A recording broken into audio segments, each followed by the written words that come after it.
corner of the internet. I'm Shannon, and today I've got a book-related video to share with you guys.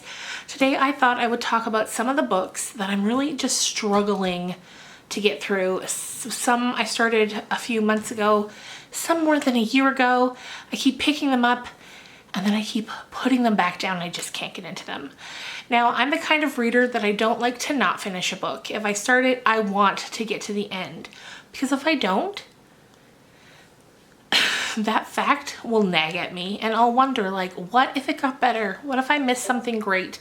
Apparently I have really bad fear of missing out when it comes to books.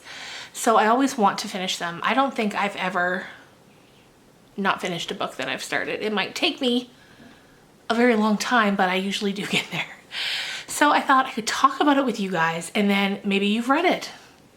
Maybe you've read one of these, and if you have, let me know in the comments down below if you liked it or not, and maybe that will give me some motivation to pick it back up and keep going with it this time.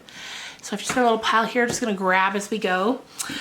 Okay, this book, I'm really enjoying this book. I don't know what my problem is, why I have such a hard time sticking with it. So this is The Witches of St. Petersburg by Imogen Edwards Jones. It's got a beautiful cover, beautiful. This is just right up my alley. And I don't know why I'm this far into it. I don't know why I can't keep going. So it says, based on a true story, this transporting historical fiction debut depicts the fascinating lives of two sisters, princesses, in the Romanov court who practiced black magic, befriended the Tsarina, and invited Rasputin into their lives, forever changing the course of Russian history. It sounds so good. And it is, like, when I'm reading it, I'm enjoying it, but then I keep getting distracted and putting it down. Whereas for some books, there's nothing that can distract me if I'm reading them. I'm just in it. This isn't one of those books. Have you read this? Did you love it? Tell me that in the comments. Next, the next book that I'm struggling to get through, I've spoken about this one before, and I'm going to finish this one in the fall. It's a horror novel, and it's called The Little Stranger by Sarah Waters. It says the movie tie-in cover. I hate when books have the movie tie-in cover, but it was the only copy I could get. So for this one, let's see, I'm this far into that one. And it's like a gothic horror about a haunted house, which, I mean, those are all the things I love. So here's what it says.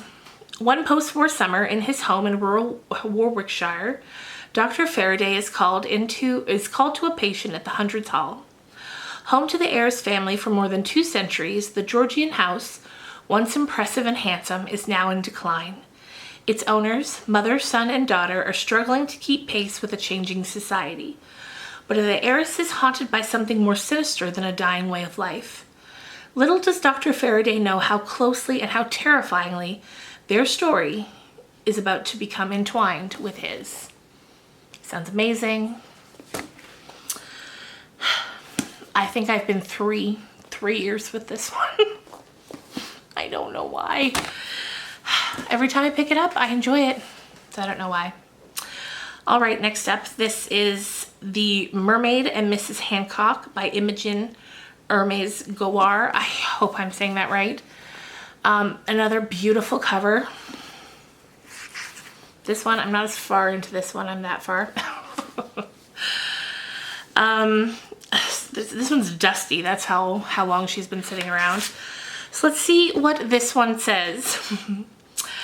One September evening in 1785, just beyond the docks of London, Jonah Hancock hears an urgent knocking on his front door. The captain of one of Jonah's trading vessels is waiting eagerly on the front step, bearing shocking news. On a voyage to the Far East, he sold Jonah's ship for something rare and far more precious, a mermaid. Jonah is stunned. The object the captain presents to him is brown, wizened, and as small as an infant with vicious teeth and claws, and a torso that ends in the tail of a fish. It's also dead. As gossip spreads through the docks, coffee shops, parlors, and brothels, all of London is curious to see the marvel in Jonah's possession. Thrust from his ordinary existence, somber Jonah finds himself moving from the city's seedy underbelly to the finest drawing rooms of high society. At an opulent party, he makes an acquaintance of Angelica Neal, the most desirable woman he has ever laid eyes on, and a shrewd courtesan of great accomplishment. This meeting sparks a liaison that steers both of their lives onto a perilous new course, for priceless things often come at the greatest cost. I should have brought my reading glasses. This print is small. Anyway, sounds great. But again, for whatever reason, I just cannot get into it enough to plow through to the end. Next up, oh goodness, I've had this one for a long time. And I really feel like I'll love it when I do read it. And this is The Book of Dust by Philip Pullman. Another beautiful cover. And on the back here it just says, Malcolm dragged himself to his knees.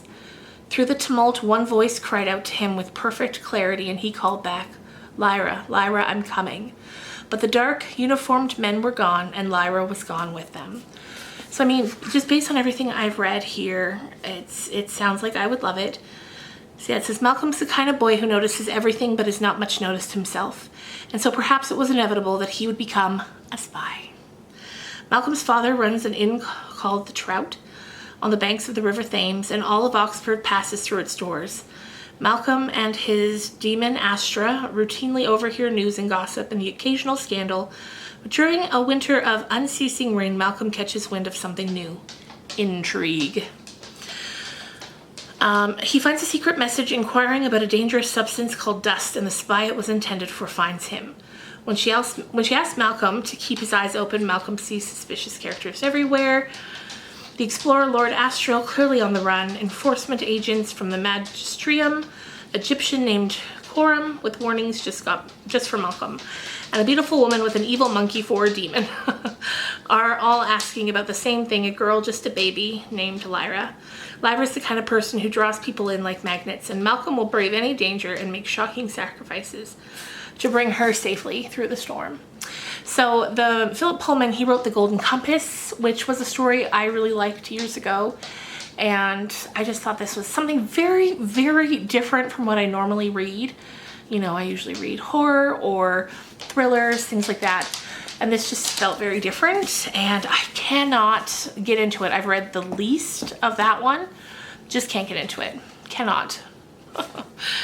And next up, this might be surprising to some, is actually a Stephen King book, and this is Mr. Mercedes. This, I believe, is a trilogy at this point.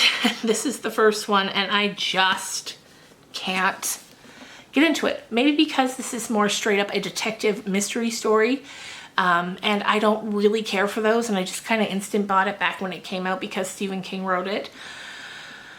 And maybe I shouldn't have done that because I just can't get into it. I'll read you the little blurb here. It says, in the pre-dawn hours in a distressed American city, hundreds of unemployed men and women line up for the opening of a job fair. They're tired and cold and desperate, emerging from the fog, invisible until it's too late. A lone driver plows through the crowd in a stolen Mercedes, running over the innocent, backing up and charging again. 8 people are killed, 15 are wounded. The killer escapes. Months later, an ex-cop named Bill Hodges, still haunted by the unsolved crime, contemplates suicide. When he gets a crazed letter from the Perk claiming credit for the murders, he wakes up from his depressed and vacant retirement, fearing another even more diabolical attack and hell-bent on preventing it. Mr. Mercedes is a war between good and evil, from the master of suspense whose insight into the mind of this obsessed, insane killer is a chilling and unforgettable. Sounds great, but I just cannot. Am I out of focus? No, okay. But I just cannot get into this. So my plan for the coming months is to sandwich one of these in between one of the more fast-paced books I'm reading to get through them because I want to. And there have been times in the past where a book that I've really struggled to get into, most recently was Ask Again Yes, was a fantastic read. And I would have missed out on that if I didn't just make myself do it. So we're going to do that with these books as well and see if we can get through them. So yeah, like I said, just want to talk about them because maybe you can respond in the comments and tell me about one of these books. Maybe one of these books is your favorite book. You can be like, Shannon, girl, you need to read this. It's my favorite book. Anyway, I hope you guys are doing good. Just wanted to pop on today with this quick video. It's been crazy busy here the last week, so I haven't gotten as much content up as I would have liked. But there's a vlog coming soon, another book talk, and I'm also going to be doing a bookshelf tour because so many people have asked for that. So we're finally going to do it. Anyway, I hope you're doing well. I hope you're enjoying this spring weather, and I will talk to you guys again real soon. Bye.